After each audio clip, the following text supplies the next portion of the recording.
Good morning. It's Wednesday, November 30th. One of our top stories today is about a bill being rushed through Congress, sponsored by Senators Nelson and Rubio from Florida and many coastal senators from Alaska to the Gulf, that would revise the way that NOAA sets catch limits on stocks. Magnuson currently is requiring, or at least the way the agency interprets it, is that they're required to set catch limits on 538 stocks, but they only have scientific data on about 112 of these stocks. And so on many of these species, they are setting catch limits which trigger mandatory actions on the basis of nothing more than a guess.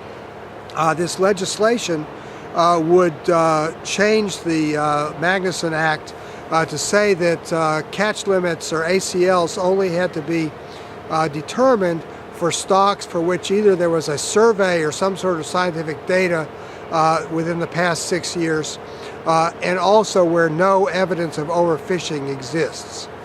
These stocks would be essentially outside the federal fishery management regime until such time as either they were studied more effectively or evidence came about that some sort of overfishing might be occurring. This is a highly useful bill, and it seems to be fast-tracked and may actually make it through both the House and the Senate this year.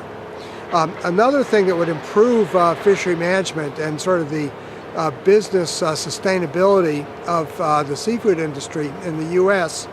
would be to go to a more robust system of not changing catch limits so drastically from year to year without thoroughly reviewing the data.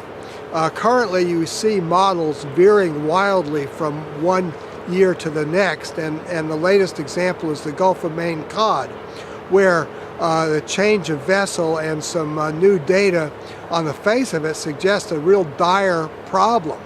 But harvesters are reporting seeing huge amounts of cod in their catches and see no evidence whatsoever that the surveys are right. So rather than have the system thrown into a crisis on the basis of 1 year's questionable survey data, it would be much more useful if the regional councils and the scientific and statistical committees adopted a more cautious approach, such as was used in the North Pacific groundfish plan team when they said that a change in the model in a given year was not justification enough to radically change projected catch quotas. And as a result, they adopted a system that was more moderate than what 1 year's worth of data may have suggested.